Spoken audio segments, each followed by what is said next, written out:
All right, here we go. Salute to Knicks Nation on this Sunday evening, man. Another edition of Knicks Weekly, episode 60, man. The weekly recap show where we go through the good, the bad, and the ugly of the New York Knicks. On tonight's show, CP3 wants the Knicks.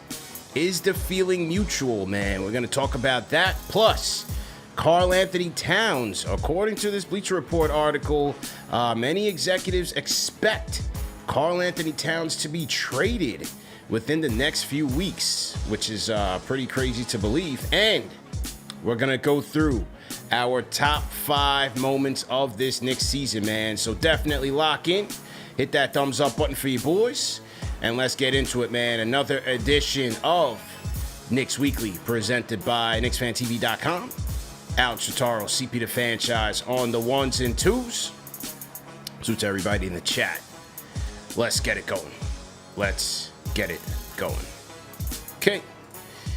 Let me turn my theme music down here. Sunday, June 11th edition, man. Episode 60. Al, how you feeling, man? How was your weekend, bro? Good, man. Just grilling. Nice. Hanging out. Played some pickleball yesterday, you know. Oh, you got after it on a pickleball. Oh, yes, sir. I won my match, so that was good. Okay. Got that going. Now, I like playing singles, by the way. Some people don't know if you can play singles. I remember you being on with our guy Evan over at WFAN, and he's not sure how to play, but you can play singles. It's okay, man. So you're telling me that you can play by yourself? You can play pickleball by yourself. Is that what you're telling me right now? Yes, 1 versus 1. What? How? Yeah. What do you play off of walls? Like handball? Like how does that work? No, man. I don't play by myself. I have an opponent, so it's me versus the opponent. Okay. Yeah, and so it's just singles instead of having doubles, like where you see 4 people on the court, 1 on each side, and you treat it like it's tennis. Okay. Yeah. So I just like that, man. I like the exercise. I like running back and forth. I like exerting myself. I don't like just hanging out at the kitchen line, and just volleying back and forth. Yeah. I'm young, man. I'm spry. I like to run around. Interesting, man. Hey, that's good, man. To get it in while you can. You know what I'm saying? Get it in while you can. Because, like me, man, my Achilles been tightening up, man. I wake up, my joints is kind of achy. But, it's a little like pre-arthritis thing I'm dealing with, man. So it's a little, you just got to just get it in while you can. That's all I'm saying, man. Well, I remember the time you and Lady KFTV went to go play some hoops. Yeah. And the kids asked you to run it back, and you said no. I declined. I respectfully declined, yes. But we did go out today. We did go out today. Lady KFTV and I went to go shoot around. Got a little intense game of around the world, if you will. Oh. Yeah. And I won. Okay. I got my redemption. Yep. There you go. Shout out to my guys at Puma. I rocked my new Puma RJ Barrett's player editions. And, I just got into my bag a little bit. You know what I'm saying? Yeah. Yeah. Okay. Yeah, I had to touch. No video. I didn't have any video evidence for the people Interesting. The video evidence goes away when you win. It does go a long way. But, we went to the park and I had to turn back the clock a little bit. So that was good. Yeah. Okay. That was definitely good, man. I got to shout out. I had a good weekend, man. I got to shout out my guy, Ty Morris, a.k.a. KnicksFanTV Ty. He has a jazz ensemble, man, called the Perfect Pitch Group. Ooh, yeah, went to go check. Yeah, Perfect Pitch Project. Put some respect on the name. I'm going to put the link to their Facebook group in the chat for those of you that are into jazz, live music. Ty and his crew do a great job. He partners up with some world-renowned artists and musicians. And, man, went to they had a Juneteenth themed concert yesterday, man. So I went in and got that in early out here in Long Island. So shout out to Ty, man. Perfect Pitch Project. Perfect Pitch Project, man.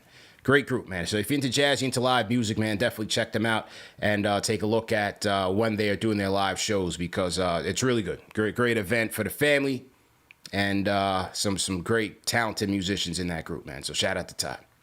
I do enjoy some jazz. I'll definitely check it out, man. Definitely check out their group. Yeah, shout out to Ty, man. Big time supporter. One of our OG fans of KFTV. Also the KFTV enforcer, Al. So, so if you see me outside in public, man, you better come correct. You know what I'm saying? That's all I'm saying. That's all I'm saying. You know, don't get caught lacking out there. All right, because the enforcers, he's always close. He's always close by, man. So, shout out to Ty, man. Yeah, that's my guy, man. That's my OG, man. CP's got secret agents out here. Yeah, you know, gotta move carefully out here. So, I mean, I didn't know Long Island would move like that, CP. Hey, listen, man, you saw me out there in the playoffs outside with the angry mob. You know, I mean, I was happy to be out there with the group, but you just never know, man. You just never know. You know. So shout out to the KFTV enforcer. Now, to some news, Al. Well, shout out to the NBA report. You know, shout out to we got the Rhyme Animal Chuck D in the building. He was a guest of ours on the NBA report. We had a great show with him. Was it last week or 2 weeks ago? I think it was 2 weeks ago. I think it was 2 weeks ago. Yeah. Shout out to the Rhyme Animal. Shout out to the Rhyme Animal. Shout out to the NBA report. Everybody in the chat. If you guys haven't checked it out yet. We've been having some great shows, some great guests. Jamal Crawford pulled up on us last minute on Friday. So we had a great show with JC. I had some good things to say about the Knicks, so make sure you guys tap into that on the NBA report. Make sure you follow that channel. A lot of people thought the NBA report was going to be the end of KnicksFanTV. Yeah, we had to tell them like, whoa, so slow your roll. Look, man, why can't we talk about the NBA and the Knicks separately? People got like to do around here, man. People got it confused, man. They thought it was the end of KFTV, man. So not at all. We just doing double duty, man. We're covering the NBA at large with some of our favorite guests that you've seen here on this show. And yeah, that's basically how it's going to go down, man. The NBA report. I also said this was episode 60 of Knicks Weekly. It's actually 61. So let's 61. So let's correct ourselves there. Episode 61. Okay. CP3, Al. Now, news came out late last week, that the Suns were going to waive CP3. Okay, now a lot of speculation there. Obviously, with the Phoenix Suns going all in for Kevin Durant, they have some depth issues. CP3's he's getting older. He's got a big $30 million salary, of which $15 million is guaranteed. So they have a critical decision to make about the future of their franchise and where things are going to go.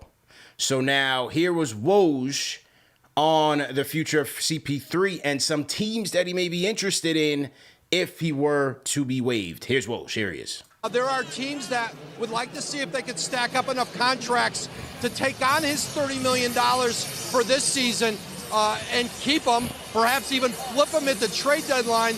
There are other teams who would trade for him and treat it like a salary cap savings. They would not guarantee his contract before that June 28th deadline.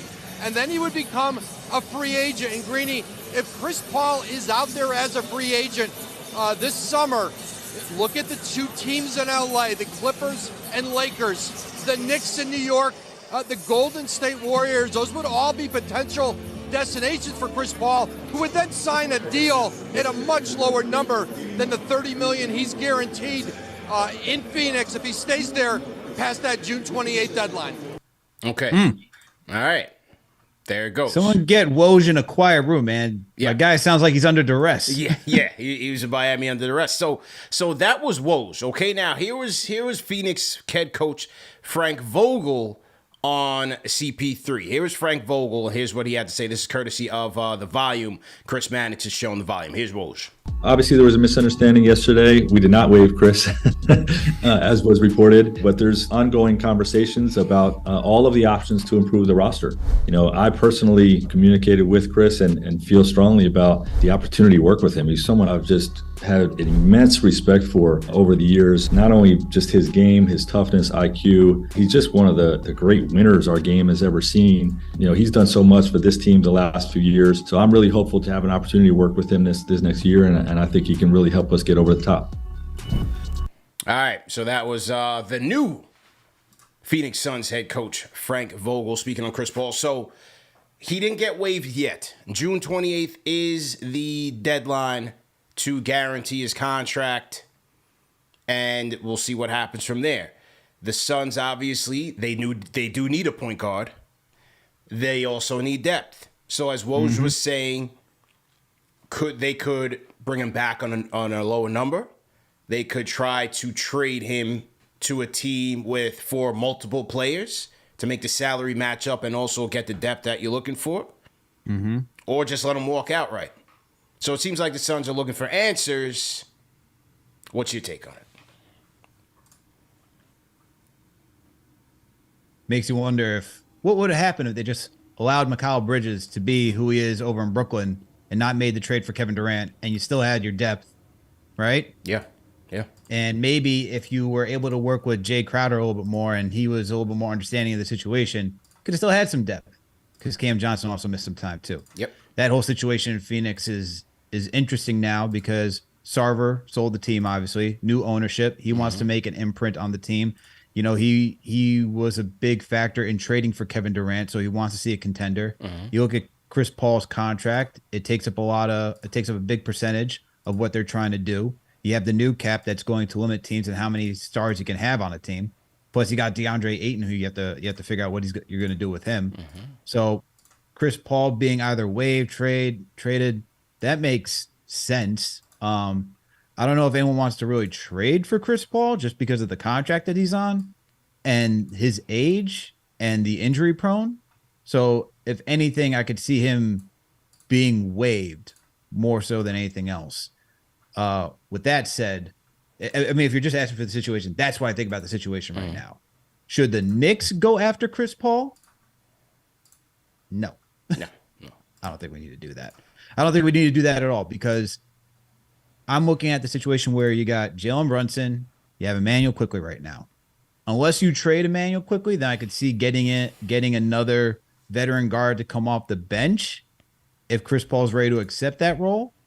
But if the Knicks are intending to keep Quickley, you just allow him to continue to develop as that sixth guy off the bench to be your lead guard. So I don't see the need for having Chris Paul and adding another undersized guard, especially a guy who's now getting to the twilight of his career.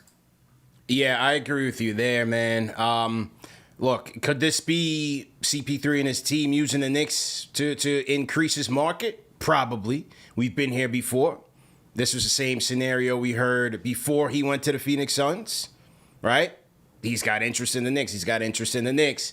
And then we heard, well, he doesn't really want to move east. He wants to stay west, where his family is, where his kids are in school, so on and so forth. So he went to Phoenix. I think that's a similar situation here. Obviously, you know, Woj is going to throw he's going to throw the Knicks card out there. But I just don't see it. I don't think it necessarily. Obviously, he can. As a backup point guard off the bench, could he help the Knicks if they kept Quick? Yes. As a free agent, I absolutely would hate the Knicks to use the mid-level exemption, the $12 million mid-level exemption on the Chris Paul. I would hate for them to do that because to me, they still need 3-and-D wings, 3-and-D wings, three-point shooting. That should be the focus. And younger talent, man. Like, he's washed, man. He's washed. Wow. He's throwing the wash title on there right now. He's headed that way, man. He's got the dad bod. He's not healthy. All right? You can always pencil him in for an injury. I don't think we need to go that direction, man.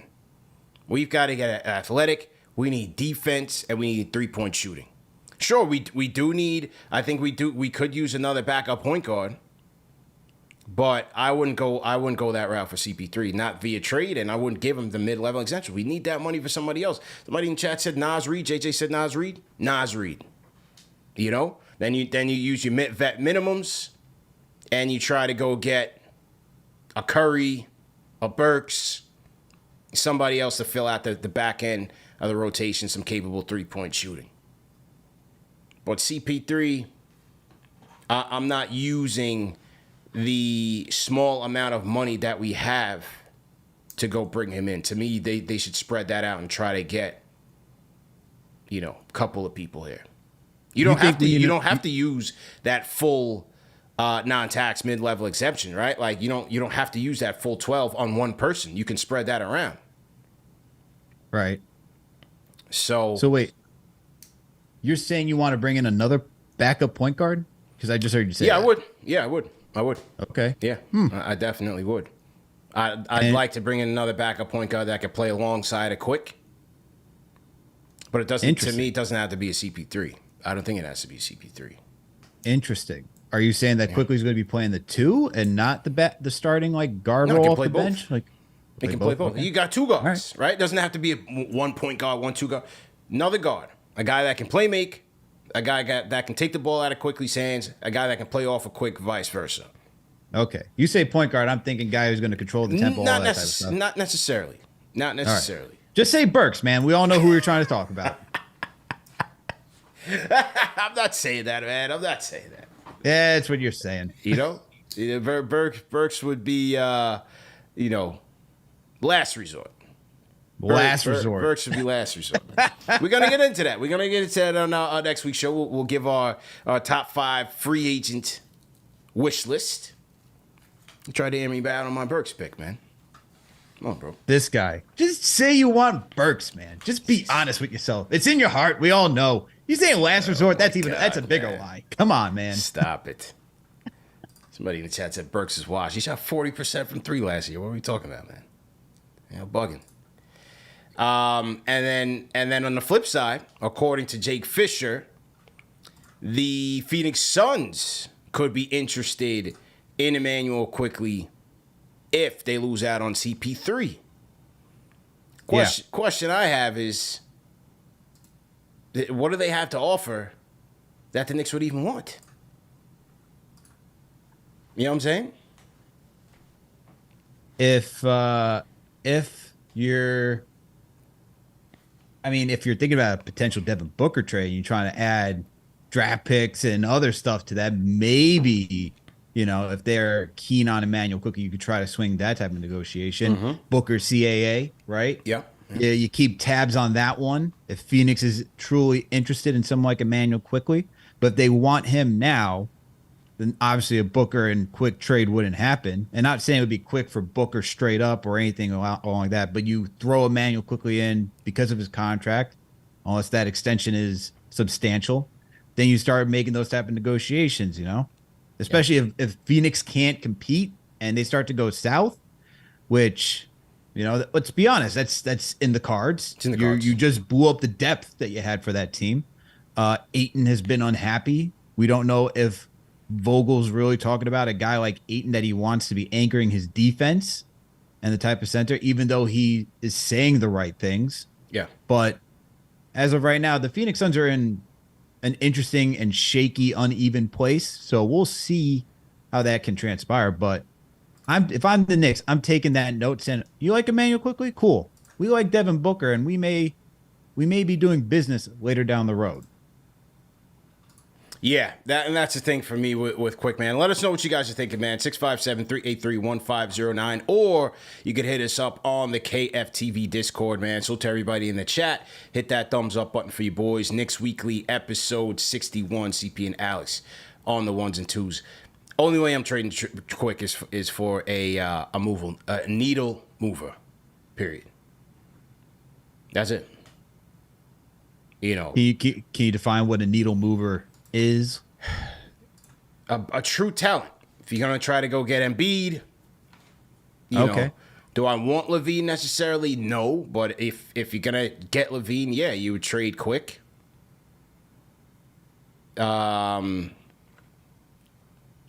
I don't want Cat, but if you're going to trade for Cat, you put a Quick in there, like that type of thing. Now, I'm not talking about like a Landry Shamet and, some picks type of thing. I'm talking about a guy that is going to help the team improve it some way or another. Okay. And is that just because contract extension or like where you see his projection here for this team? I'm just talking about roster shaping, right? Like, I think they should give Quick the money. Right, whatever it's gonna be, it's gonna be close to $20 million. I think they should, and I think they will. But ultimately, down the road, to enhance his team, could I see him potentially getting traded? Yeah, I could. Yeah. No, him potentially getting traded. I mean, look, we saw that whole Slam video circling around where he expects to be a starter at some point. Yeah. So unless that path is created for him on the Knicks, He's probably going to want to leave and go somewhere else. And once again, if you're thinking the Knicks, he wants to be a starter somewhere. You're looking at Phoenix, right? And that's what I'm saying. You keep that in the back of your head, saying, okay, this guy wants to be a starter. If Phoenix is not on the up and up, and Booker wants to go somewhere, you have that CAA connection with Leon Rose, World Wide West. Yeah, this is where you start having those discussions. But even someone like Embiid, like I get having to move quickly in an Embiid deal as well. But it's all good right now. We have just don't get me Karl Anthony Towns. Just don't. That's the last guy I want to see on this roster. No cat for you, bro. None. Zero. Zilch. This guy doesn't want Karl Anthony Towns. He dropped a 60 piece last year, man. What happened, bro? You're not impressed? What do you do this year? miss 50 plus games. And speaking of Towns, this was an article in Bleacher Report from an Eric Pincus, who says that rival executives believe that Towns could be traded in a matter of weeks. In a matter of weeks. He says, let's see here. He talks about the extensions for Anthony Edwards and Jaden McDaniels. Obviously Ant-Man will get the max. Jaden McDaniels seeking closer to 25 to 30 per year. Obviously, you have Gobert in the team. He says the team won't be able to afford that. With Karl Anthony Towns and Gobert combining for only over $90 million in 24-25 season, dealing Gobert will not return anything close to what the Timberwolves paid to Utah. Other competing executives think Karl Anthony Towns will be long gone ahead of this 24-25 campaign. Some even believe Minnesota would jump at an opportunity in the next few weeks. Team's significant need is a point guard to replace Mike Conley, who was very good for the team after the deadline, but we will be 36 before the start of the season. Now, Pincus does offer up a couple of potential trades here. He talks about potentially the Houston Rockets trading that number 4 pick in a package for Karl Anthony Towns, and then going out there and getting James Harden, putting a Harden-Towns ticket out there for Udoka, jumpstart that Rockets compete. They're trying to move to compete now by putting some veteran stars in the mix there. But you say you don't want Towns, man. What's the deal? I just think I don't think he defensively is the biggest concern, especially when you have Jalen Brunson. Yeah. You would need RJ to improve as well. I like Mitch's versatility as a defender.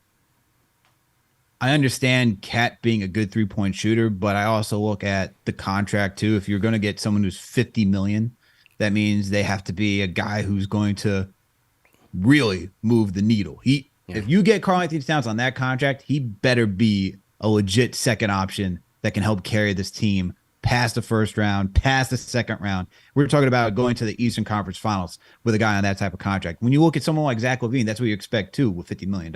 Yeah. Same thing with Bradley Beal, but they're all in the same pot.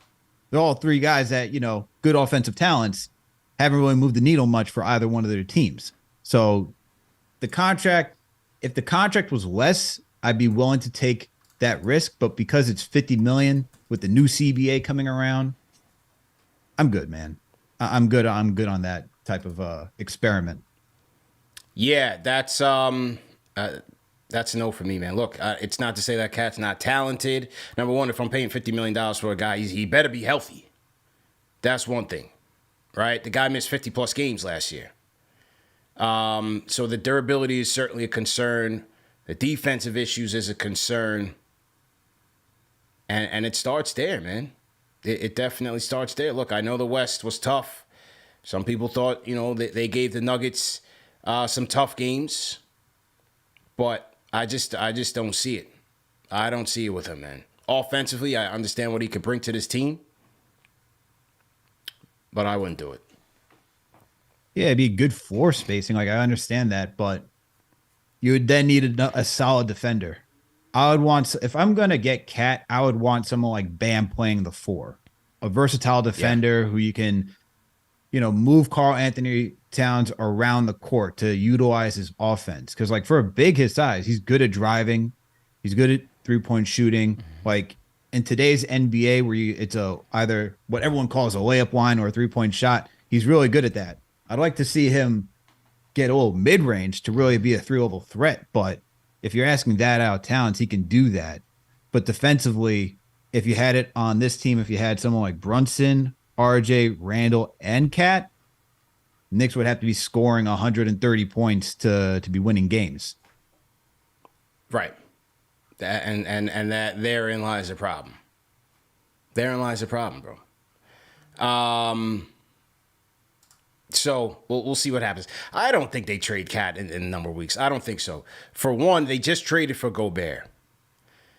They have a little bit of time before they do the extensions for both McDaniels and Edwards. I don't think they're on the line of that luxury tax where they have to make the decision on him now. I think it could be next year before they make that decision. The new GM who just got Rudy Gobert, you missed Karl-Anthony Towns for 50 some odd games. Now you're going to pull the plug on that after you made that huge investment in Rudy Gobert? I don't see them turning it back that fast. I'm not saying it's impossible, but I don't see them doing it that fast. Yeah, I could see him doing it that fast. You made a mistake. You figure it out. Anthony Edwards is the guy that's going to demand probably $50 million at some point down the line if you want to keep him around Minnesota. Gobert, even though he has his playoff woes, solid defender. We saw what he did out in Utah. And even when Cat was out, Minnesota was thriving. So I think you can get something like the pick and roll game with Gobert and Ant-Man going. You just need to have them, develop that chemistry. And when you see the success without Cat, you have everyone else.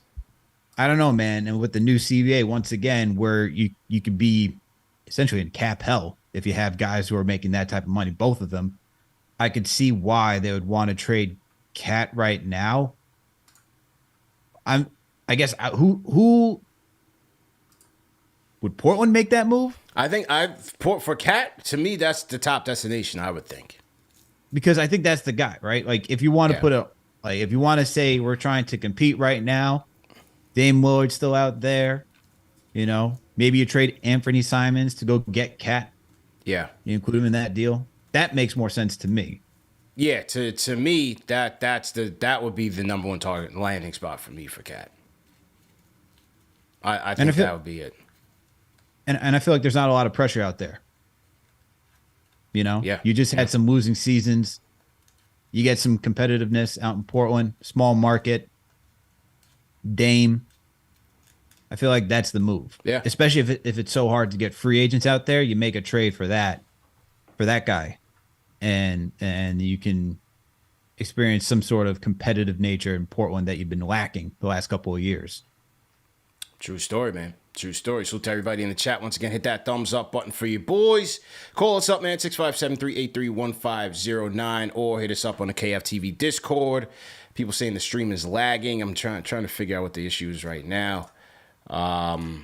System seems to be running a little bit hot right now. So let me see what's going on there. Hang tight. But so to everybody in the chat, once again, man, call us up, 657-383-1509 if you want to get in on today's topics. So to all the mods, so to all the Fanchise channel members, Knicks Weekly episode 61. How about Bradley Beal? Is Bradley Beal going to become available? Wizards welcoming in their new president on basketball operations, Michael Winger. And according to this article in The Athletic, there are many executives who think that the Wizards could be in for a rebuild pretty soon. Kuzma's a free agent. You have a Porzingis who wants a bag, and you got Bradley Beal who's already getting a bag. But where's it going to lead them to? They're not winning anything soon. Many rival executives that The Athletic polled informally over the last 2 weeks expect Winger to undertake a full rebuild, if not this season, then within the next year. What do you think about Bradley Beal, man? I like Bradley Beal. Because contract. Once again, it just comes back down to the contract, man. Yeah. So, but I think I like Bradley Beal. I actually think Bradley Beal would be if you're talking about Levine, Bradley Beal, and Cat, I'd sign up for Bradley Beal out of those three guys, then Levine, then Cat. Bradley Beal is just a really good scorer. That I would go in that direction. Yeah. Once again, it's just a contract, but it depends on like who you're moving out, all that type of stuff. But I think he would definitely help this team, like open up spacing, be another consistent offensive threat. You know, when you're looking for, when we saw what the Knicks lacked in the postseason, you have someone like Brunson who showed you can get 41 points. You add someone like Bradley Beal, another consistent scorer, that would help. Yeah, that would help tremendously. Yeah, I like that order. I would go Beal, Levine, Cat if I'm looking to make a deal. Obviously, scoring machine. Don't like the lack of durability. Yes, it is a big contract. It's tough, man. It's a tough call. As Russell Whiskey in the chat says, it'd be a bad defensive backcourt. The fit with Brunson is going to be key, man. You know, it's definitely going to be key, especially if you're going to keep RJ there at the 3. If you're going to have two guys like that, whether it's Brunson, Levine, you need a solid, versatile wing defender out there. More than solid. You need a great one. Point blank. So, you know, the fit is just interesting. I think at the bottom line, man, like on these big ticket acquisitions, they sound great. They sound hot. And, you know, as Fred Cat had said on this show, with the Brunson contract being so cheap right now, you have a couple of years before you got to max him out. So now might be the time to try to go get someone. But, you know, depth is the key, man. Depth is the key. So regardless of who these guys are, you're still going to need depth. Like, whoever they go out there and get, if they do go out there and get somebody, it's going to put them in an immediate position to contend unless they have the proper depth behind that. Miami's showing you how key depth is. Denver's showing you how key depth is. The difference between the two teams, Denver's got the superstar talents. Miami don't. So they ran out of options. You know what I mean? But their depth is certainly what has carried them. So it's a tricky build, man. It's a very, very tricky build, no matter which way you slice it, man. It's tough. It's difficult. And do you think, like, that if no one has checked out you and the Cats interview, definitely go check it out. A lot of great stuff with how the Knicks should approach this offseason. And what Cat said is that Cat said you be patient. You don't force anything, right? Someone will become available, make the right decision. But this could also be a time for the Knicks to make around the margin moves and watch how the landscape unfolds with this new CBA instead of being an example, right? Sometimes it's not good to be an example unless you have a clear-cut way. And who knows? Maybe Brock Aller knows the way how to navigate all of this. He's done the research already. He's keen on all the cap maneuvering as it is. Maybe he knows somebody that you can bring in here with talent-wise and the money, and it could be fine, and you can fill out that roster. But if you're trading for someone like Beal, $50 million, right? You got to match those contracts. That's a lot of the guys that we have are on good value contracts. You know, right? To match Beal, you need RJ. Just to put in perspective, right? You either train two guys like someone like RJ and Randall to match that contract, or if you got guys like Obi, Quick still on their rookie contracts, you're adding in like 4, maybe 5 guys to match them, and then you're just killing your depth right there. We just saw what happened to Phoenix. Yeah.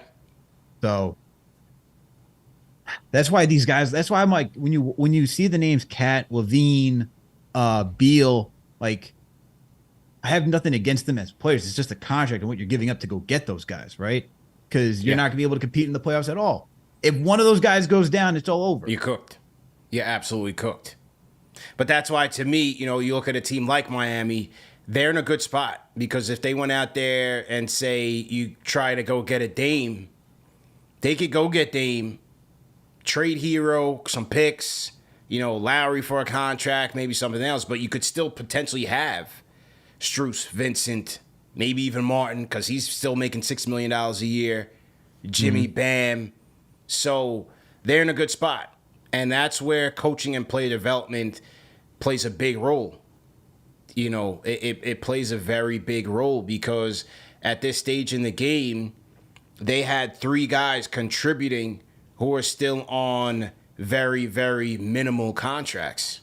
In the Strus, Vincent, Martin, those guys are big parts of their rotation, and they're not even making that much bread.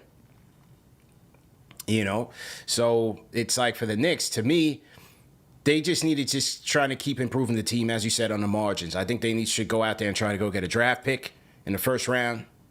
Try to get somebody on a rookie scale contract that's going to go out there, a Christian Brown type that's going to go out there and get it out the mud for you, can knock down a 3, play some defense for you. Go get some more vet minimum contracts. Use the mid-level wisely. Try to get another piece there, maybe another wing. I don't know if Torrey Craig is somebody that they can get. But they got to keep building that way, man. You got to keep building that way because the depth is going to be crucial for their next run. Absolutely. I mean, look, even with the CBA, they're looking towards having like your 2 guys, right, where you have a team full of depth and you're not trying to create these crazy super teams, right? That's why it's not a hard cap, but they've made it closer to being a hard cap than it was, softer than it was previously.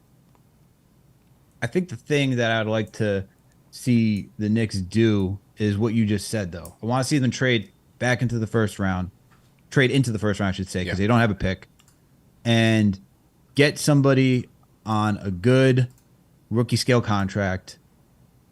And you're going to have to shake it up, man. You got to think about Obi, Quickley, you got Grimes, you got McBride, you got all these other guys, you got Sims still here. And thankfully, after this season, you're not going to have all the contracts we're talking about, right? We're not going to have the $17 million for Fournier. It'll be a team option next year if he's not traded this offseason. You won't have Derrick Rose. The books will be pretty clean for the most part. But I'd still like to see someone on a rookie scale contract. Look what Brown is doing for Denver, right? That rookie. Yeah. And I'd like to see Tibbs do what Malone is doing what he did throughout the regular season, and get somebody like that prepared for the playoffs. And this is not saying Tibbs doesn't play the kids or anything like that, but I'd like to see that because it just continues to add to the depth. That's good culture development. It's good adding to the culture, good player development, I should say. So I'd like to see that happen. Yeah. Just because at this point we have enough. We have vets, right? All these guys are now past that stage where like, oh, they're young, they're still early in their rookie scale contracts. They may be on their rookie scale contracts, but being in your 3rd, 4th year, now you're seasoned a little bit. Now you're seasoned. Yeah, true indeed, man. So to everybody in the chat, once again, hit that thumbs up button for you boys, CP and Alex, on the 1s and 2s. Knicks Weekly episode 61, man. Let me salute some of my guys in the chat. I see Flashy in the chat, man. Flashy just drops a $20 super chat. Definitely appreciate my guy Flashy. Long-time listener of the show. See a couple Fanchise channel members. Brandon Guest, Russell Whiskey in here. Jay Boogie's in here. JJ, how you feeling? So to everybody, man. C. Marshall in here. C. Marshall, how you feeling? Talking about a couple of free agent or off-season potential targets, man. What do you guys think? Leave us some comments in the comment section or call us up 657-383-1509, or you can hit us up on the KFTV Discord. Fellas, Father's Day is right around the corner, and if you haven't gotten your dad anything yet, you still have time. That's where our sponsors of today's show, Manscaped, comes in. You and I both know he needs some serious grooming in his life, so grab your dad the Performance Package 4.0, and he'll thank you for helping him tame his beast. It's a win-win situation for both mom and dad. Go to manscaped.com, use promo code KFTV for 20% off, plus free shipping. And that Performance Package 4.0, fellas, obviously it starts with the Lawnmower 4.0, #1's men's grooming tool below the waist. You also get the Weed Whacker in that package, and they also have the amazing products like cologne, the Crop Mop Ball Wipes, Crop Reviver, Ball Toner, and Crop Preserver Ball Deodorant. So get Dad a gift that you know he will use, and tell him no testimonials. I know your Dad's a friend of the show. He's a fan of the show. Just let him know, man. No testimonials, but go get Dad his gift before it's too late. Manscaped.com, promo code KFTV for 20% off plus free shipping. Okay. What else, man? We got finals game 5 going down tomorrow.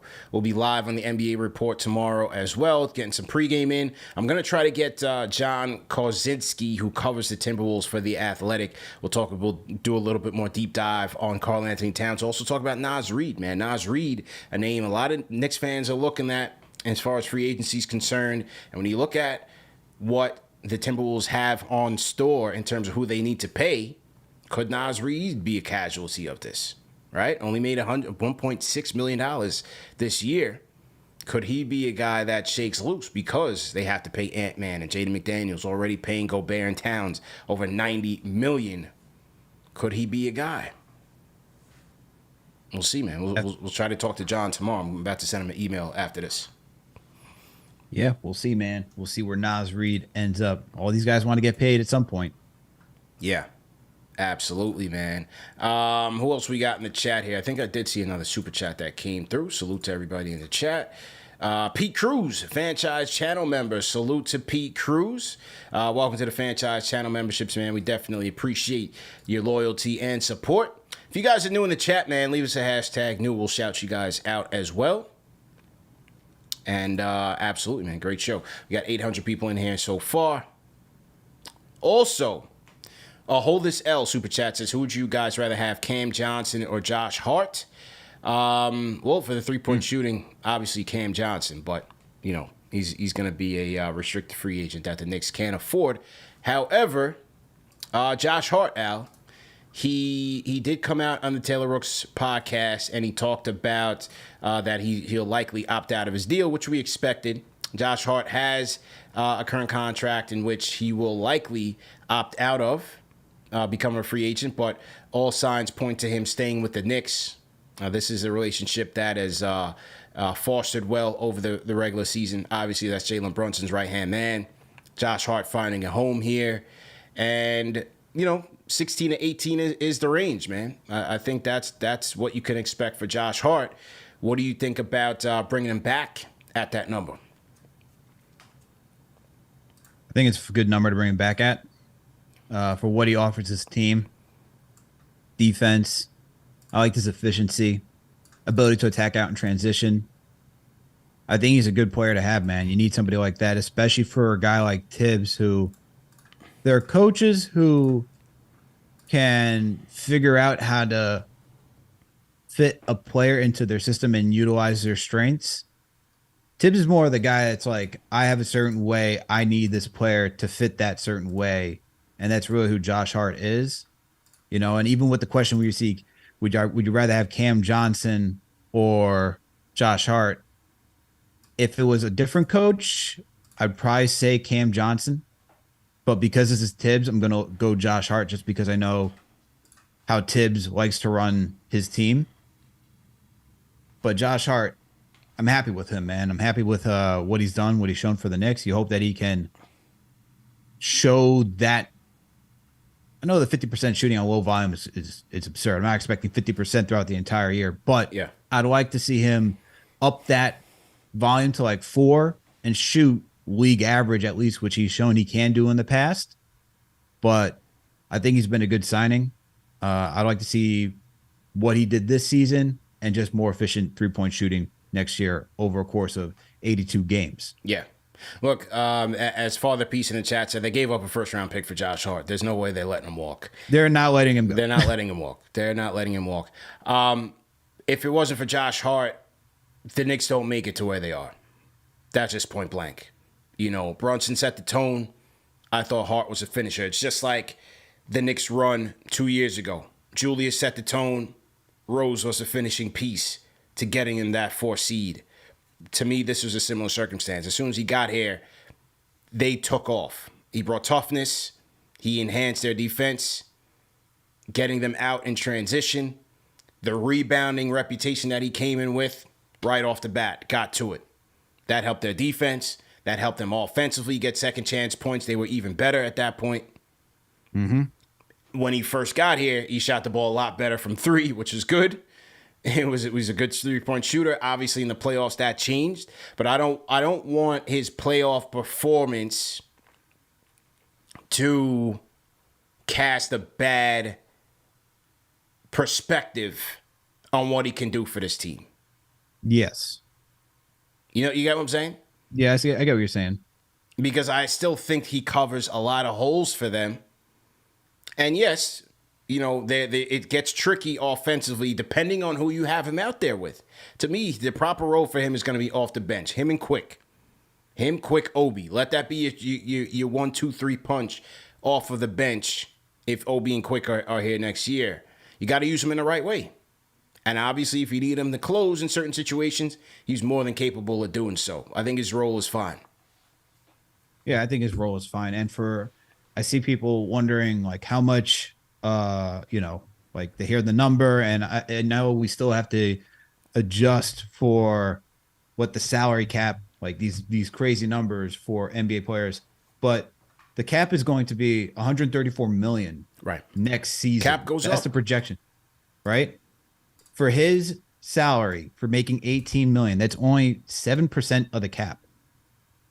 So in relation, it's not much, especially when you have guys like Brunson, Randall, RJ on favorable deals still. And once again, it's not a hard cap. It's not you have to be at 134 like it would be in the NFL. Because a lot of these guys are signed on this team, there's some flexibility too, so it can go a little above that.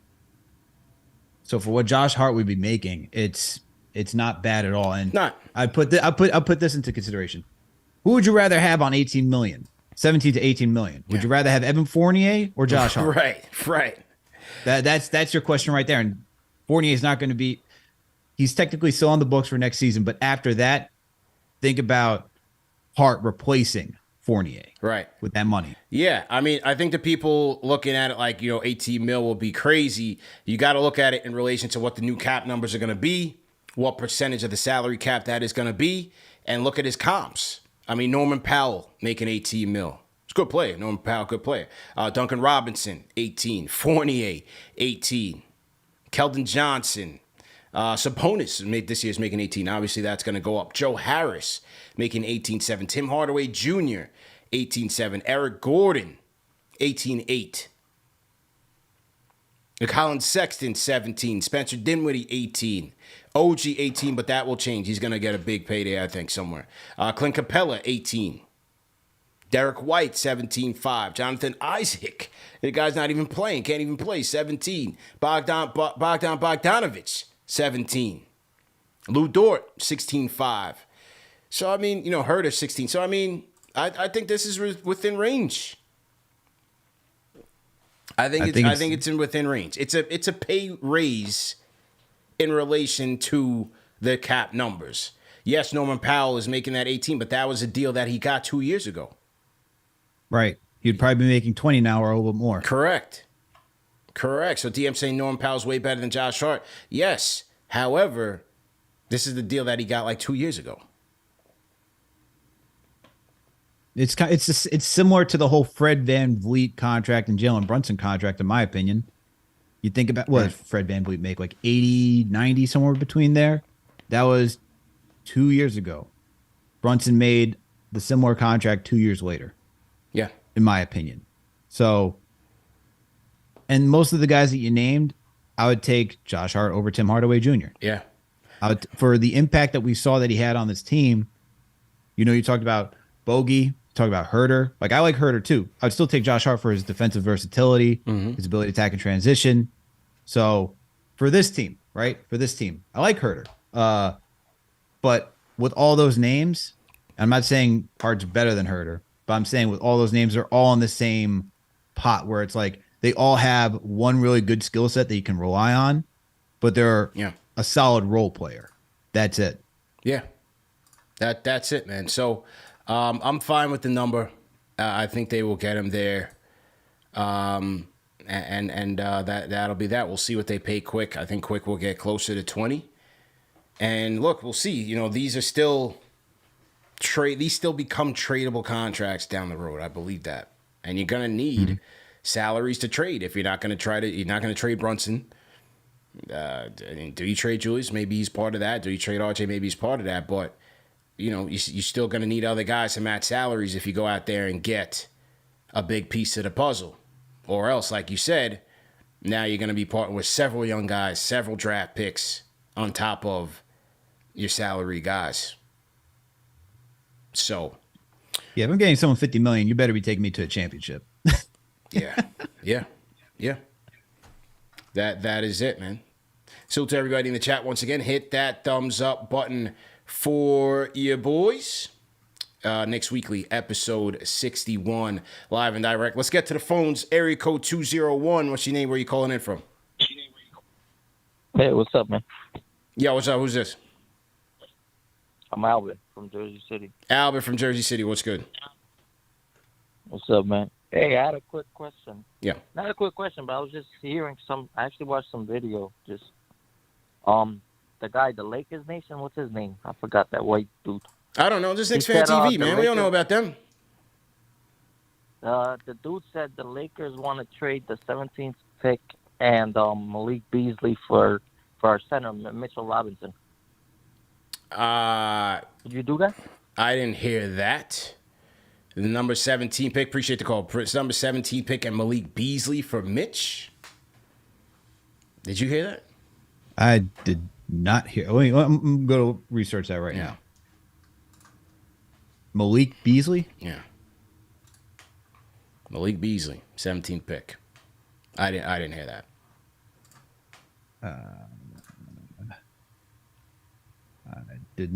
I did not see that at all. Yeah. I mean, it depends on who do you want at 17? Is he still there? Let's get him on the line. Is he back?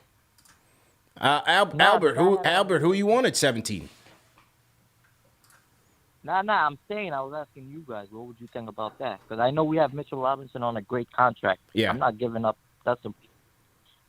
Yeah. I like Mitch. I think he does a lot for this team. If I might give him up giving up Mitch for the 17th pick and Malik Beasley. Is there a center? I don't even know. We're still doing draft stuff, but who's the center that we get to replace Mitch? Depends on who's there, man. Do you want Malik Beasley on this team? I did before the trade deadline. I don't know. He couldn't even crack the Lakers rotation. And they were doing well without him. They were doing very well without him. I don't know. I don't really see him as like go grab him. I mean, not for Mitch, man. I think Mitch does way too much for this Knicks team to just get rid of him like that. And again, it depends on who you bring in at 17. Yeah, and if you replace Mitch at 17, I need a center who's going to have that similar production that we saw against Jarrett Allen and Evan Mobley. Yeah. I don't know. That's tough, man. I need to know who's at 17. Who I would like, because you can't take a guard at that point. Now you're just giving up your rim protector. Right. Breezewell says if they give us Beasley and Vanderbilt in the 17th pick, I would do it. Yeah. If you give me Vanderbilt. Yeah. I like that. Yeah. I like that. Hard tackle says Bam cooked Mitch. Hey, Bam's killing, man. Bam's killing. Salute to Trevor. Salute to Albert. I think he saw it from Lakers Nation. He's talking about Trevor Lane. Lakers Nation is the Lakers Nation guy. Salute to him. All right. Salute to everybody in the chat, man. Once again, hit that thumbs up button for your boys. Oh, I gotta tell you guys about another sponsor of the show, man, and that is Birddogs. Birddogs, man, the makers of some really cool khakis, man. Birddogs make stretch khaki shorts that are designed to fit slimmer through the thigh and leg, giving you a nice sculpted look, man. Their shorts do the exact same thing as Lululemon, but fit way better. Fit better than regular shorts that are kind of stiff and restricting cotton. And so shout out to our guys at Birddogs, man. Listen, go to birddogs.com and enter /pool and enter promo code POOL, POOL, for a free Yeti-style tumbler with your order. That's birddogs.com /pool for a free Yeti-style tumbler. You won't want to take your bird dogs off. We promise you, man. And like I said, they use an anti-stink sweat wicking fabric that keeps you cool and dry all day. So shout out to Birddogs and their cool khakis. Obviously, it's summertime, man, so you want to be out there looking your best. Go out there and go to birddogs.com /pool for a free Yeti-style tumbler with your order. All right, so shout out to Birddogs, man. Shout out to Birddogs. Okay. The quiz said he probably heard that rumor on KnicksFanTV. Shout out to Russell Whiskey. He says, centers and point guards usually need years to develop. We're not drafting a playoff-ready replacement for Mitch at 17. True story. True indeed, man. So to everybody in the chat. Top 5 moments of the season, Al. What do you think? Here we go. What do you think? What I've been waiting for. Number 5. What do you think came in at number 5, man? What's your guess? We went through the Brunson signing. We went through the Julius buzzer beater. The Knicks beating the Nuggets. Beat them twice this year. Mm-hmm. They had some good ones. Mm-hmm. They had some good ones, man. What do you think? What do you think comes in at number 5, man? Something's telling me I was at this game, though. Something telling me I was at this game. Is it? Yeah. Does it have to involve one Emmanuel Quickley? It does. It does, man. Because Emmanuel Quickley with no Jalen Brunson. Jalen Brunson having been injured in the Heat series, in the Heat game with an injured foot. IQ starting at the 1. It goes absolutely ballistic and leads the New York Knicks to a double overtime thriller. 131 and 129 victory over the East-leading Boston Celtics, man. Just an absolute sensational two-way game from Emmanuel Quickley, man. Starts the game off knocking down like a 40-footer from 3. That's how you know he set the tone. And that was that, man. And that win, this win over the Celtics, was another part of the Knicks winning streak. This was number 9. This was number 9. Many people thought that without Brunson, this was going to be a tough one to win. But this was a sensational win, man. 131 to 129. One of the Knicks' best wins of the season, no doubt about it. And Emmanuel Quickley's 38 was a big part of it, man. What do you remember about this game? Being in that building, that was phenomenal because Knicks were down.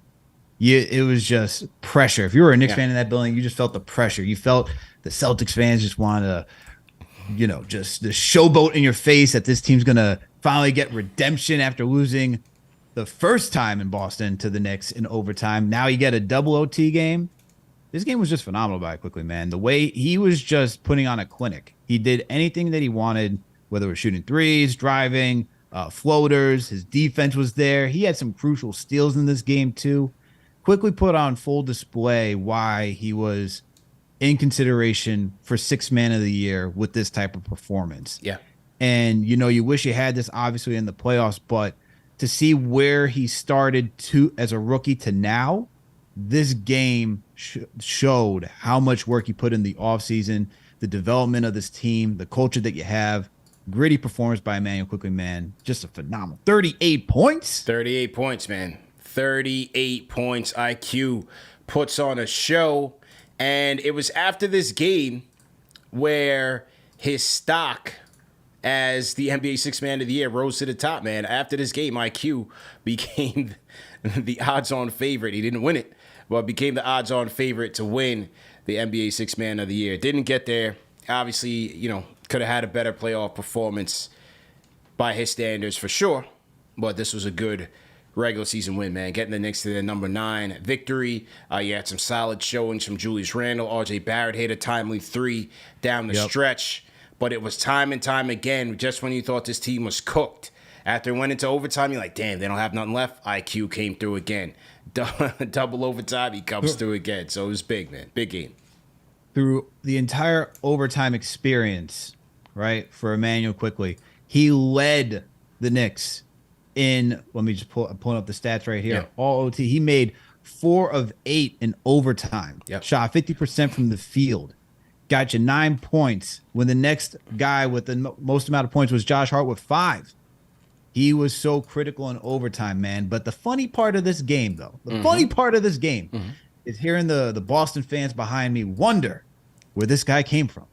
That was, with their Boston accents, wondering, where's Emmanuel Quickley came from? Now, obviously, we know Kentucky, man. Yeah. These guys thought he went to St. John's.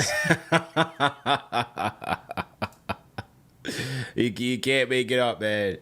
You cannot make it up. Yeah. No, just absolutely excellent performance, excellent showing by these guys.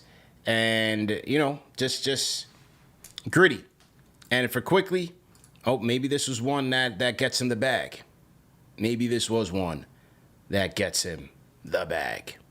Okay, number 4, Al. Number 4 on the list is the Knicks going on a 9-game winning streak, man. That was a big moment of this Knicks season. No question about it. Knicks ripping off, I got the wrong graphic up here. Knicks ripping off a couple of impressive wins, including that one in Boston over the Celtics. Also, you included the Julius Randle buzzer beater. I thought this portion of the season coming together late, hoisting up a 9-game winning streak, I thought it allowed this team to really get the momentum that they needed to ultimately secure that number 5 seed and go into the playoffs, man. With the Hart acquisition, and remember, a lot of this came when Brunson was out. They were still able to string together some wins. I thought it showed some good resolve. You saw some good resiliency from a lot of their supporting cast. And good job by Tibbs. The Knicks had a couple of nice win streaks, man. They had 8, and this one was 9. And late in the season, late into March, they had a 9-game winning streak, man. So good job by them. Absolutely. Good job by this team and showing off the resiliency, as you noted. And it was really that Josh Hart trade that we talked about, even though he doesn't like to put himself at the forefront of why this Knicks team went on the 9-game winning streak. His performance was huge, man. As soon as he got here, look, through those 9 games, I should say, Josh Hart was averaging 28.5 minutes. He was scoring, where's the points? He was scoring 11.3 points per game, shooting 62% from the field, shooting 60% from downtown on low volume, about 2.5 threes per game. But he was also getting you over 5.5 rebounds, getting you 3 assists. Dude was just a problem, man. He was just a problem. He was a plus 12 through those 9 games, and you saw the impact because of his defensive intensity, his hustle, really changed the dynamic of this team and adding more depth, right? Like we had Miles McBride, and nothing to take away from what Miles McBride did when Tibbs went to that 9-man rotation, but swapping out McBride for Hart really catapulted the Knicks into what you said, making them that 5th seed. And look, we saw them take out the Cleveland Cavaliers after getting after creating that nucleus of a team. So yeah, it was a good showing throughout that 9-game winning streak. True indeed, man. True indeed. Number 3, the quiz says number 3 is CP free throws. No. Number 3 on the list is Jalen Brunson's dropping a 48-piece against Donovan Mitchell and the Cleveland Cavaliers, man. Yeah, man, this one was a classic. March 31st, Friday night in Cleveland. The Spida and Brunson go shot for shot. Anything you can do, I can do better type of situation. And Jalen Brunson gets the best of it, man. Gets the absolute best of Donovan Mitchell putting on a show in Cleveland. This was the night after the Knicks had lost. Well, the game after the Knicks had lost Julius Randle to the ankle injury.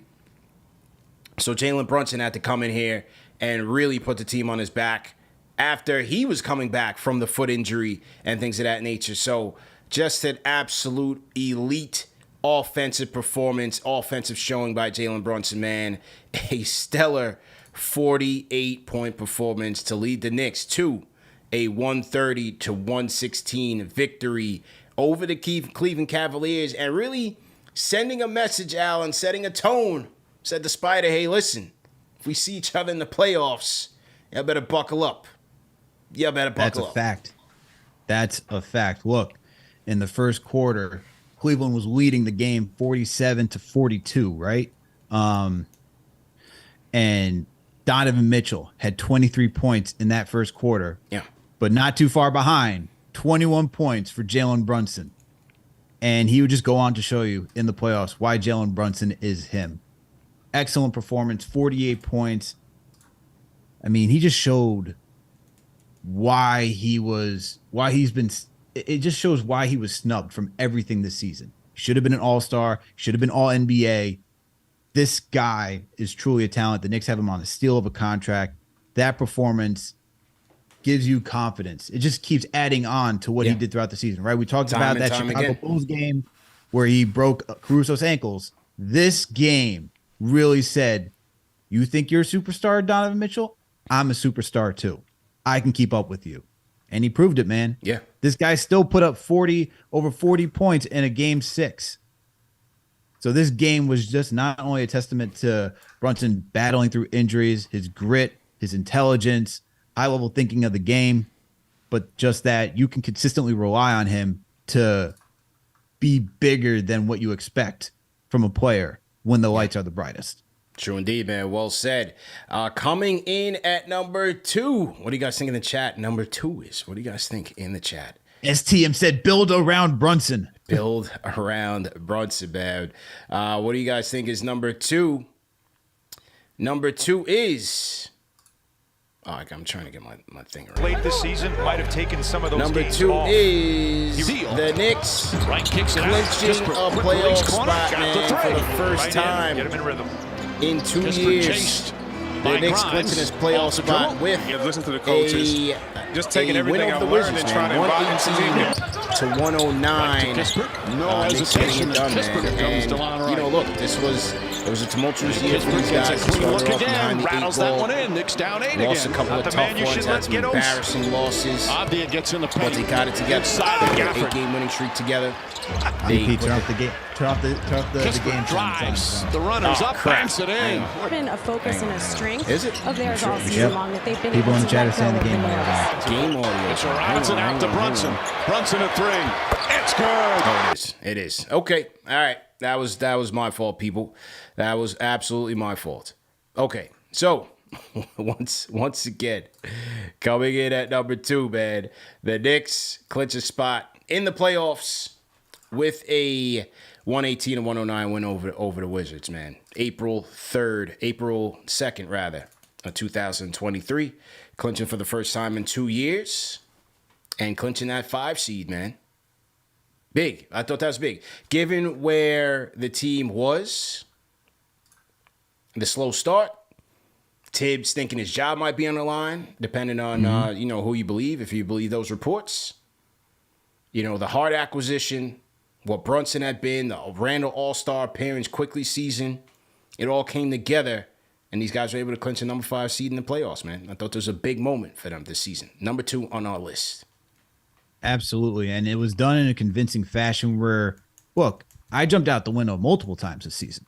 And I believed in what this team was doing, that they could make it past the first round. And they did that. And not only did you have the excitement for them making the playoffs again for the second time within 3 seasons, when the last time we saw them was the 2012-2013 with Melo and everybody, right? So it was, you add on to that, you think about it, as you talked about where the season started, we're battling over whether Cam should be getting minutes or not. You've had 2 terrible losses to the Mavericks, where those are back-breaking losses, where you just see the Knicks are not able to maintain a lead. And then they just turn it around. And then it gets amplified once again with that 9-game winning streak because of Josh Hart. Yeah. Truly a turnaround story for the Knicks this season. And then you look at, not only did you clinch the playoffs, you won a first-round series, and then now you look at this team moving forward saying they're in a good spot. You got your reasonable contracts. The team is competitive. You got a guy in Jalen Brunson who you can build around, as our guy TM said. So, Knicks clinching the playoffs. It's more than just the playoffs for that one. It's more than that. Yeah. It's this team moving forward. You can look at it with a positive light and how young they are and the talent that they have. And it's about the window emojis, man, because at this point, you were all the way out there. You were gone. Oh, man. yeah. We were trying to get you back. You were out of there. No parachute and all, man. No parachute. Out of there. 30,000 feet up didn't matter, man. You were jumping. Oh, yeah. Didn't matter, man. I was out in space. We beat the Cavs. I was out in space. I miss those days, man. I miss those days of this. Good times. Those are good times, man. Yeah. Good times. Good times. Definitely good times, and a good moment on the season, man. Again, just based on where they came from and everything that had transpired after that. Good moment. Now for number one. Oh boy. Number one. What do you guys think in the chat? What is number one? Well, first of all, let me make sure that the game audio is Let me make sure that's going to have to change. Is the audio the guy that starts that. So number one is no doubt the Knicks winning their first series in 10 years, man, since that 2012, 2013. Oh, and we got game audio on that one, too. Since that 2012, 2013 season, the Knicks smoking the Cavs in a gentleman's sweep in their building. Absolutely the number one moment of the season. Julius Randle did get hurt in this game. Obviously, that wasn't a good part. But Jalen Brunson, R.J. Barrett, Emmanuel Quickley, Josh Hart, the rest of the supporting cast would pick it up. And the Knicks get their first playoff victory, exercising a little bit of the demons after they lost to the Hawks 2 years ago. And this was big. You know, there was all the talk about the Spider and the storylines around Donovan Mitchell. Would he get his revenge for the Knicks not getting him? Would he embarrass the Knicks? And it was the quite opposite, man. It was Jalen Brunson. Later on in the series, it was R.J. Barrett. The Knicks were the more physical team. Mitch having his way with the Twin Towers. And Knicks were able to get it done, man. 4-1, a gentleman's sweep. This was great, man. This was great because I even had to go to Cleveland, bro. I was at the only loss in Game 2. I had to sit through all the terrible food, gray skies. I felt vindicated. That waffle that you ate. Yeah, with a waffle, pizzas, the cheese bread, whatever it was. That was big, man. Big moment in the history of the team. Excellent moment. Oh, yeah. Yeah. Big moment. Gentlemen swept, and it was convincing, right? Yeah. Like, when they won Game 1 and we were at the 40-40 and we saw that you saw the Cavs were shook. Yeah. Cavs were shook. They had their victory in Game 2, all of them taking team pictures with the chains and everything. Yeah. All right. Didn't matter. You ruined the narrative of Knicks needed Donovan Mitchell. They lost that trade, not losing to the Cavs. Didn't matter. Did not matter whatsoever. You want to talk about having depth on your team? Look at that, right? Knicks kept their depth. Yeah. Were able to defeat Cleveland. Cavs had nobody after 5 once they put Karis LeVert into the starting rotation. But for the Knicks, man, excellent performance that game, that series. And that's why I'm confident, right? That's why I'm confident moving forward, because you see that Jalen Brunson leading the way. Josh Hart had a really good performance that series. You saw Tibbs make some really nice adjustments, reading the game properly, out coaching JB Bickerstaff. It was good stuff, man. And then you think of how young this team is and just adding it to their experience and the takeaways they can take from that series.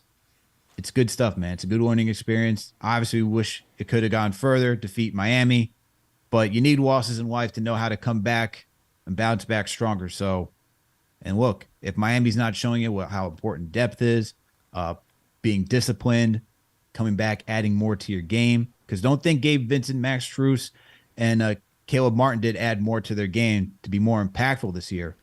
They did.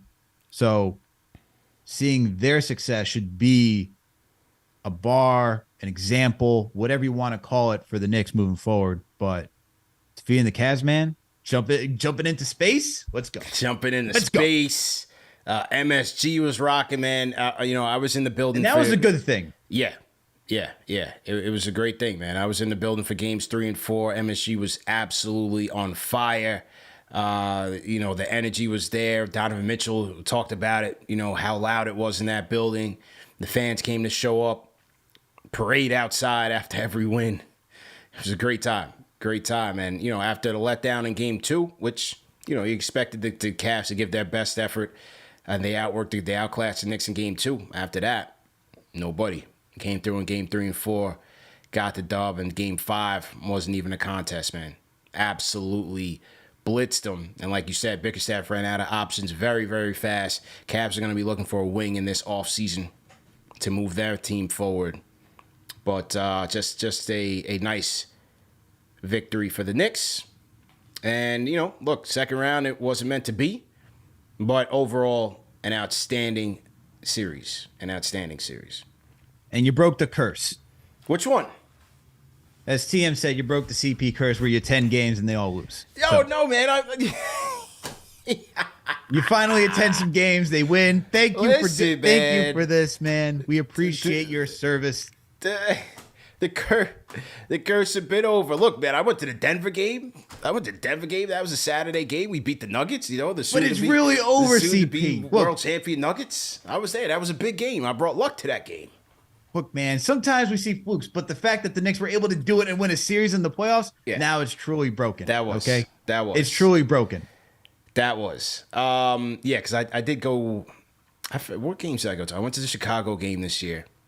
The one where DeRozan hit the shot over Grimes. See, man. Yeah, that was a tough loss. I didn't like that. That was December 23rd. They lost by 1. I went to that game. Did you go to the Hawks game? Did they lose that one too? Did I go to the Hawks game this year? I don't think so. No, I didn't go to the Hawks game this year. I went to Chicago. We did a home opener. San Fran. We did home opener. Yeah, we did home opener against Detroit, 130-106. We got a W on that one. Oh, that's true. Went to San Fran. Shout out to J. Cal. Shout out to our Bay Area squad out there. Obviously, we lost to the champs, but we were there. We were there. We had a great time. J. Cal in the chat. Shout out to J. Cal. Yep, I see him in the chat. The Pelicans at home. We won that game. Listen, man. I went to more wins and losses this year. The curse is a myth.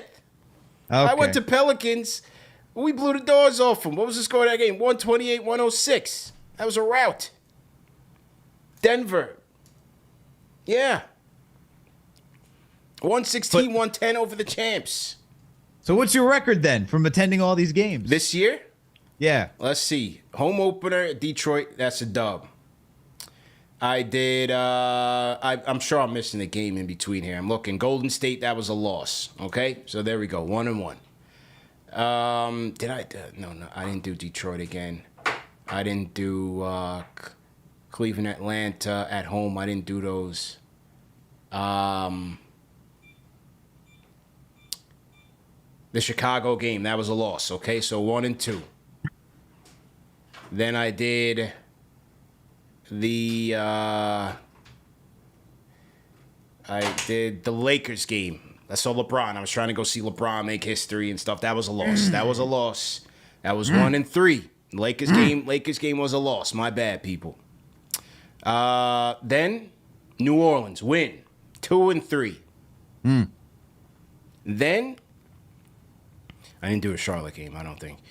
I did. That was West Coast. West Coast, Denver. 3-3. And then playoffs. All right. Hang on. Okay, so 2-3. And then we had the 2 games. Okay, I went to Cleveland. That's 2-4. No. I'm at 3-3. My bad. I'm at 3-3. You're at 3-3, yeah. Yeah, then I went to Cleveland. So game 2, that was a loss. So that's 3-4. Games 3 and 4 at MSG. I'm up. I'm over 500, 5 and 4. There you go. All right. And then I went to game went to one Miami game. I went to game 1 and 2 against the Heat. 6 and 5. There we go. Over 500. 6 and 5. That's it. 6 and 5. I didn't go to game 5 at MSG. I didn't go to game 5 against the Heat. I didn't go to that one. Unlike you, I am undefeated this past season. Oh, you went to the 2 Boston. You went to 2 Boston joints. Yeah, I went to 2 Boston. I was at Detroit with you, and I went to the Cleveland game 4 with you. Damn, 4-0. You went 4-0 this year? 4-0, my man. Damn. That's good stuff, man. There we go. We got to do those more often. So I went 6 and 5. 6 and 5. 6 and 5. Yeah. But thank you for the series. The curse is over. We can move on now. Yeah, it's over, man. It's over with, man. So previous years, though, yeah, it was bad. Previous years was like every game I went to outside of the home opener last year. It was pretty ugly, man. Yeah, TM. Start sending me to games. Let's start crowdsourcing this. Let's do it, man. Let's do it. And by the way, ladies and gentlemen, once again, man, salute to all of our sponsors. But the sponsor for our top 5 is our guys at Oakley, man. The sponsor of our top 10 moments of the year. Salute to our guys at Oakley, man. Absolutely excited about our sponsorship with those guys. From golf to basketball to training. You know, if you want to look like your favorite athletes, man, definitely check out Oakley. Go to Oakley.com and check out the latest styles. Al, I got your pair. I told you I got your pair I'm about to send to you. But they did send me a pair as well. Went out hiking with those, and I used those. And with the ones I use, they have like this dope like prism lens technology. You could see it when you put them on. And it's a proprietary technology to Oakley and available for everyday settings as well. If you want to know more, do your own research, man. Go to Oakley.com and check it out. And while you're there, get yourself a pair of everyday glasses that'll be sure to change your look for the better. When you wear Oakley, there's really more than meets the eye. Don't trust me. Try it for yourself. I've worn a lot of sunglasses in my day. I've been rocking Oakley since I was a teenager. So like I said, man, they've been killing the game and continue to do so. Go to Oakley.com and check out the latest styles. Oakley's out. Yeah, man. Let's go. I got to send you these, man. These are the ones I'm about to send you. All right. Yeah. I'm about to send you these joints, man. Oh, let's go. I'm about to rock them. My man, you should be out playing some baseball right now. Yeah. Yeah. Looking like Ken Griffey out there. You know what I'm saying? Salute to Ken. CP out here looking like he's playing center field. That's right. That's right, man. Did you play baseball as a kid? I didn't play baseball like that as a kid. Did you? I did play baseball. I played second base, and then I played center field. Okay. I played a little stick ball, played wiffle ball. I umpired a baseball league one time. Don't ask me how that went. It was terrible. There you go. I umpired a little league baseball, trying to get a bag. You know, I'm a teenager. You know, you do little odds and end jobs. You deliver flowers. I feel you. You know, I did a little umpiring for the little league baseball. There you go. Yeah, it was terrible. Yeah, I was so bored one time. You know, the kid made a pitch. And I didn't even say anything because I was staring out into space. And one of the dads was like, what's the call? I was like, that's a ball.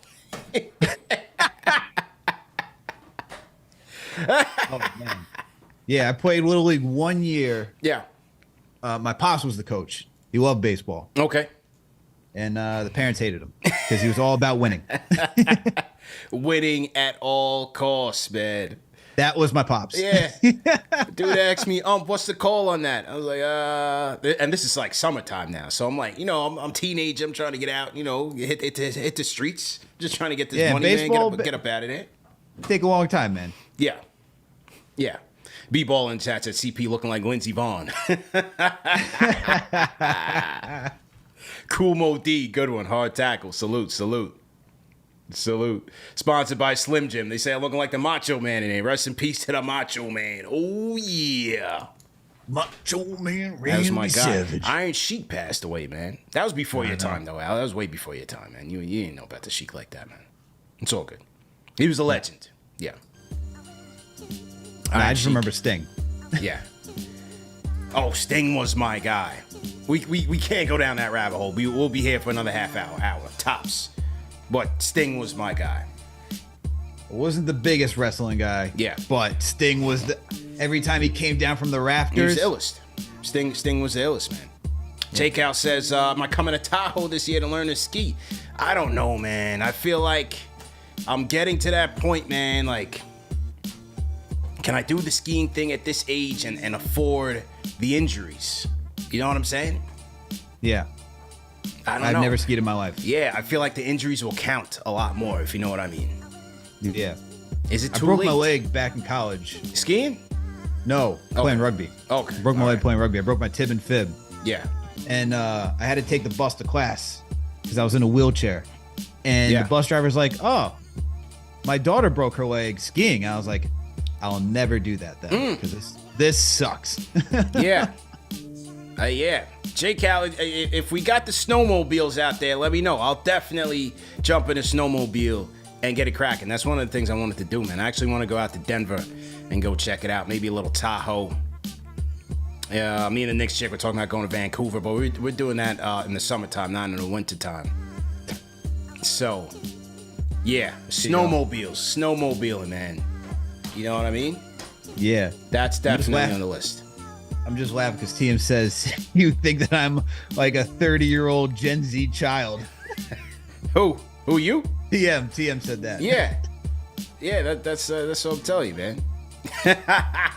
A young whippersnapper. I'm a millennial, man. bro. You're a young whippersnapper, man. You know? Young whippersnapper. Enjoy the youth. You know what I'm saying?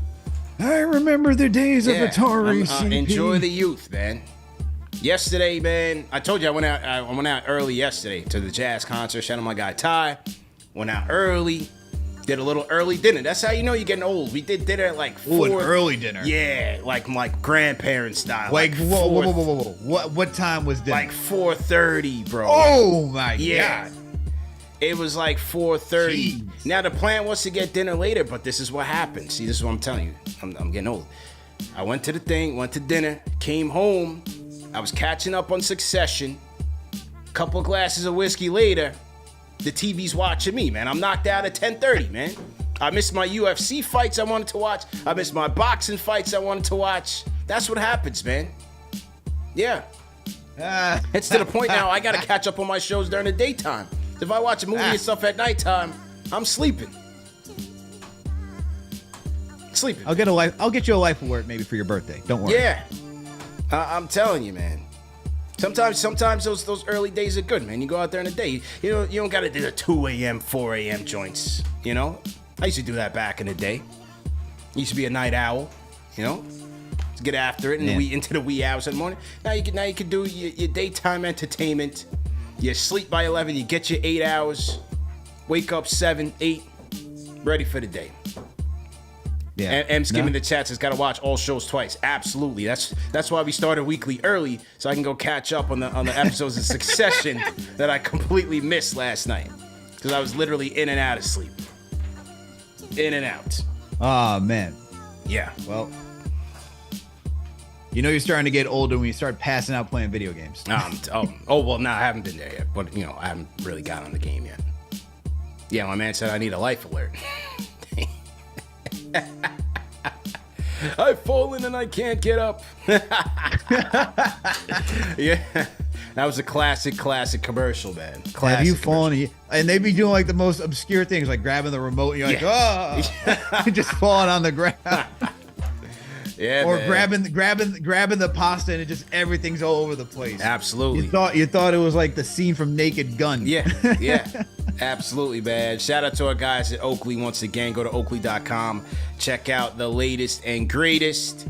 Also, remember that these shows are available in audio podcast format, man. Never have a reason to miss it. Go check it out on all podcast platforms. The NBA Report, we are live and direct. Usually 12:30 in the afternoon. So usually during your lunch hour, head over to the NBA Report, man. Like I said, we just had Jamal Crawford on Friday. We got some big guests coming up this week. Keith Smith of Sports Track, formerly covered the Celtics, will join us on Wednesday on the NBA Report. We'll dig a little bit deeper into the salary cap, talk more of NBA free agency. This week on KnicksFanTV, we'll do our draft Q&A part 2. So we're looking to book a guest. We're looking to finalize our guest for that as well. So stay tuned for that. And yeah, man, we're going to keep it rolling, man. Number one show for the fans, by the fans. The Fanchise, the Stratocaster, the young whippersnapper, and the old geezer, man. We out of here. Peace.